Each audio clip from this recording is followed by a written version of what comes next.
But what is so clear to me now is that there's not really this concept of arriving. We should be thinking about this concept of evolving. Always believe you were born to win. It's your right to win.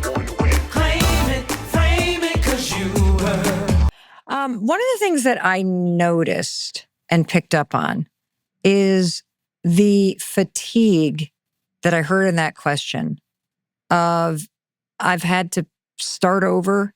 I've had to pick myself back up. I have done it once. I have done it twice. I have done it a third time. I do not know if I have it inside me again. And, if I look at the poll from our audience, we asked, kind of where are you right now in your life and in work?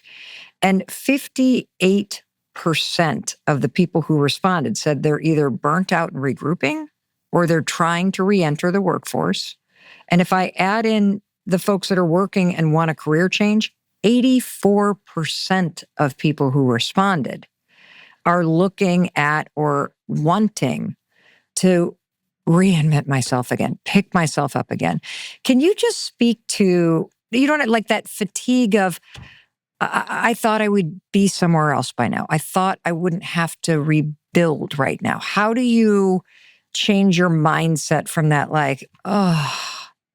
to, well, I've always figured it out. I guess I can do it again. Do you know what I'm saying? I do understand what you're saying. And so I'm going to ask that we change some words. Okay. Because this concept of I'm there, or I got there, or I've arrived, which was a concept that we talked a lot about in the 80s and the 90s and the early 2000s. But what is so clear to me now is that there's not really this concept of arriving. We should be thinking about this concept of evolving. Every day that we wake up every morning and we can breathe and we're on this side, as they say, of the world, then you should be thinking about, I'm evolving. I'm growing. So the fact that you're thinking, oh gosh, I got to do this again. I got to do this again. If you think about it in the sphere of I'm continuing to evolve, I'm continuing to grow. The good news here is that you have more data today than you had 30 years ago about your ability to continue to evolve. Or if I use the old language, your ability to do it all over again. And you didn't have that data when you were 20. You didn't have it at 30. You didn't have it at 40. So that alone should give you some confidence that you can keep it rolling. The most important thing is to stop and say, but what is it now? And I will tell you, Mel, that that's the hardest question for people because, again, in your 20s and 30s, I would argue that you're really prosecuting somebody else's agenda. Now, all of a sudden, you get to your 40s and you say, this is not really doing it for me, or I don't really have a personal life, or, oh man, I sure would like to have some kids. Whatever, you start to think about these things, but for the first time now, you got to figure out what you want to do. And that is a scary question for a lot of people. So they default and they keep going. Just keep going, right? Now you get to 50 and you know better.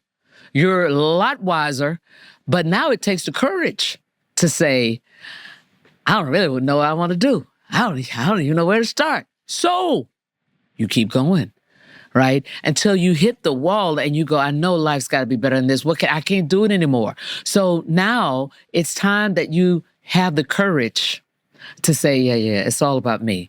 And now let me deconstruct this. And what I tell people, when you're trying to figure out what you want to do, take a blank sheet of paper, look at all of your experiences and say, what did I like about all of that? Was there anything in any of these roles that I really liked? Was it speaking directly with people? Was it working on a team? Was it actually working by myself? Was it creating something out of nothing? Was it just executing? Like, I'm a great executor. Was it just executing? What did I like?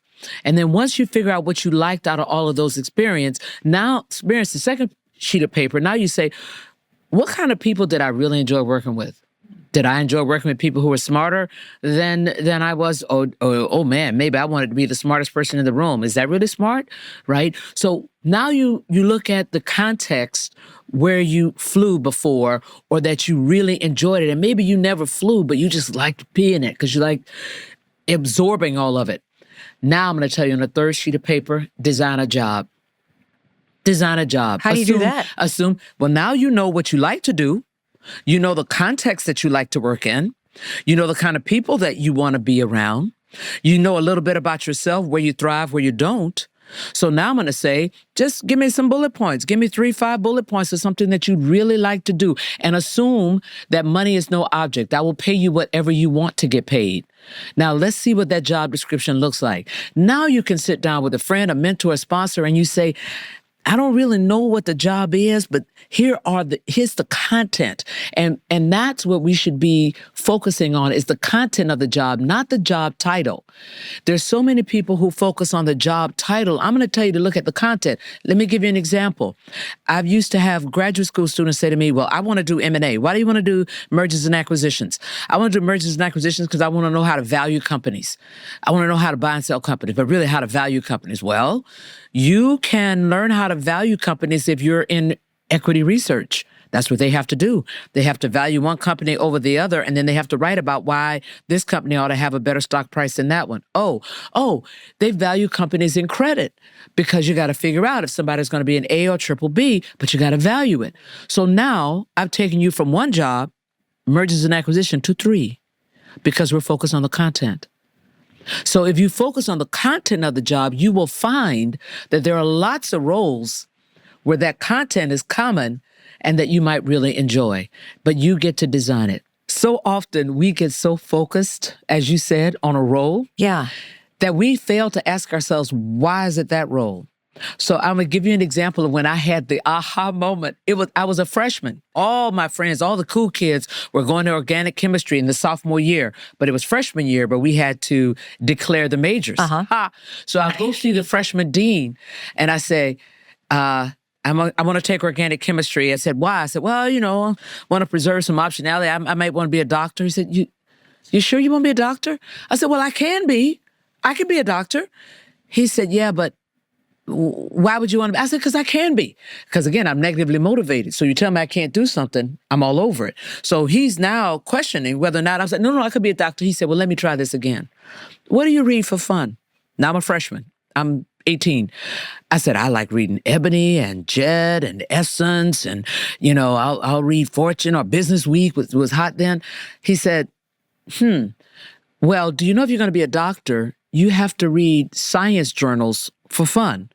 Do you read any science journals? And I was like, no, right? I was all enamored because this was obviously a profession that your parents and anybody else would be proud of. You're a doctor. And my cool kid, smart friends were thinking about doing that. So maybe I should. And so even today, and that's been over 40 years ago, I listen to professionals say, well, I want to be so-and-so. I said, tell me why. Well, I did. And then we can't go any further. And I said, let me help you with something. You can do anything. So it's not about what you could do. Tell me what you want to do. And that's how I know it's such a tough thing for people to get to, because most of us haven't thought about that for a long time, if ever. And so you got to free yourself of this. I can. Yeah, you can. But what do you wanna? What's the wanna now? If these pearls were useful to you, then like, comment, and subscribe to my YouTube channel. I'll give you a few more pearls that'll help you to maximize your success.